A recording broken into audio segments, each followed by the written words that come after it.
Let's talk about Chris Brown.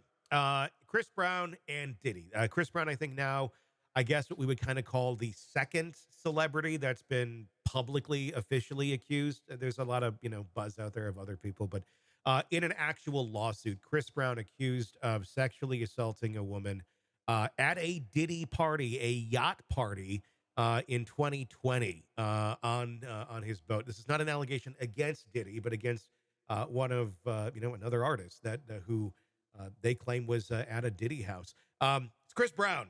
So when I first saw that, I wasn't super surprised. But that being said, I mean, we can get into the history of Chris Brown in a second here. What was your reaction when you saw this allegation come out from? I mean, this one's only 4 years ago. Yeah, certainly very alarming accusations here in this lawsuit. You think about Chris Brown's history. There's a new documentary, Chris Brown: A History of Violence, Yeah. that actually sort of gives a recitation of prior accusations. It certainly seems to fit the description, and that doesn't mean that it's valid or Mhm. has merit. And in fact, that the lawsuit we're talking about, I think, was dismissed at one point. Yeah. Concerns on both sides about how these accusations are playing out and where they're going to go. Well, and the individual in this accusation in that documentary, I got a chance to see it too. I think it's on Netflix. I think Netflix is where it's at. Um, they remain anonymous throughout the entire thing. So again, it's another anonymous accuser. Not saying they're lying by any means, but it's like, okay, we're going to make these big claims in public. Um, how? Let me ask you about that, just in general. People making claims like this. They're, obviously Chris Brown has some history of these accusations and guilt. But if you're just making a claim like this about somebody, that could ruin a reputation. The claim itself. Um, what sort of protections does someone like Chris Brown have, or any celebrity? Let's take Chris Brown out of it because he's such a polarizing figure. Let's say somebody makes the accusation against insert popular celebrity here. Um, did their name just have to go through the mud and they have to fight it? I mean, Garth Brooks recently got one, and that was really, he kind of spelled it out pretty quick. Like, look, here's the history of this person trying to extort me. Here's what they just did. It seemed pretty said and done. You're like, okay, there's not like a lineup of people trying to extort Garth Brooks after that. Um, but with someone like this, what's the answer to that? Yeah, that's exactly what I was thinking, Tony, was the Garth Brooks case. So, and he's maybe a more seemingly sympathetic character than Chris Yeah. Brown. And what he did was his team really tried to get in front of the allegations. They tried to protect, just as the plaintiff is trying to protect their anonymity, they tried to protect Garth Brooks's anonymity, even as these accusations were taking form. And then on top of that, once they were publicly disclosed, Garth Brooks has filed a defamation case Yeah. against his accuser. So there are some civil remedies that a person can avail themselves of if they're trying to protect their reputation against false accusation. When a celebrity does not file a defamation case against someone making accusations, is that an admission of guilt? Is that, I mean, not technically, I know it's not, but if someone were to come at me and make some sort of, I'd fucking sue the shit out of them.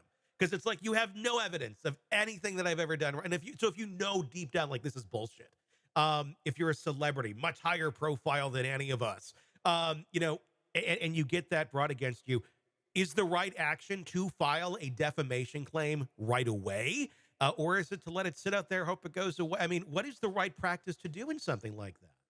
It's a matter of legal strategy. It's a matter of optics. And I think it's going to vary by case. I think one course of action is to file the defamation case immediately Mhm. and say, hey, this is bullshit. And we're going to come at you hard. Another alternative is to, especially if you know you're not in the wrong, let the accusation play out. And if you can beat the accusation, then you come with the defamation case. Because if you do it too prematurely, someone could say, oh, that's just victim retaliation. That's just victim blaming. We've seen that a million times. But Yeah. if they've already beaten the accusation, then the other side doesn't have the retaliation argument to make. Do they typically drop cases if you know it's bullshit and you're the celebrity and you come back and saying, I'm going to sue you for defamation? Is it like, oh shit, let's walk back? Or does some people still dig in to these things going, I'm still going to try and fight you? Oh, sure. I think that people still dig in. I don't think that filing the defamation claim is going to do away Yeah. with the underlying accusation or anything like that. Sometimes you can muster the legal firepower to scare somebody out of pursuing something.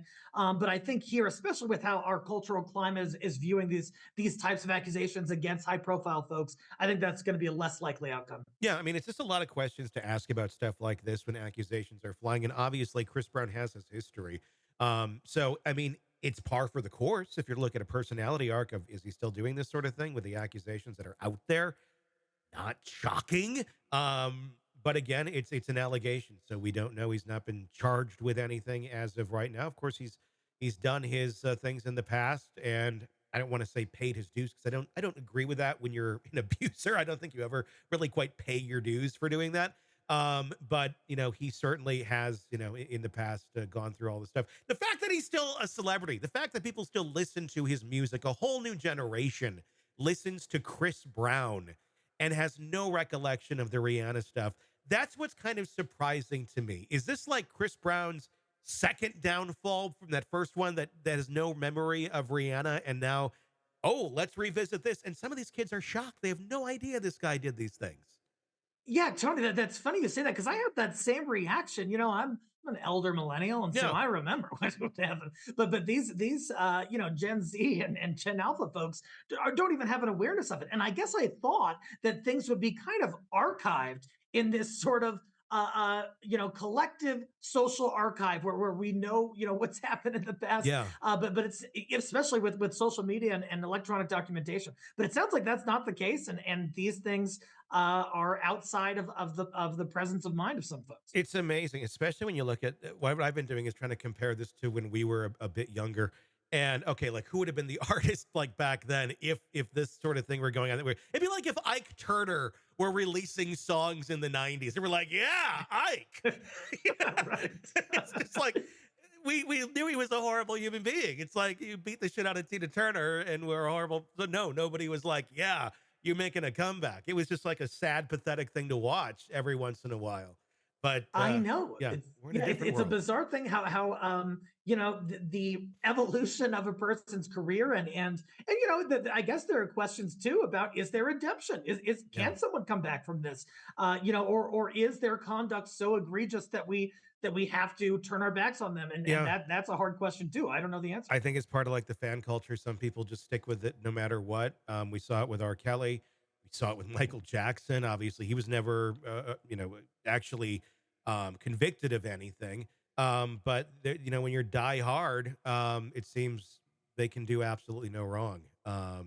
Or the people believe that they did no wrong. I think is more important. Yeah, totally. And that's actually in the Chris Brown documentary. Sachi Cole, who I think is a great culture writer, makes the comment that, we've developed attachments to these people, feelings for them based Mhm. on their artwork and how it's affected us. We don't want to believe that they're monsters. No, no, we certainly don't.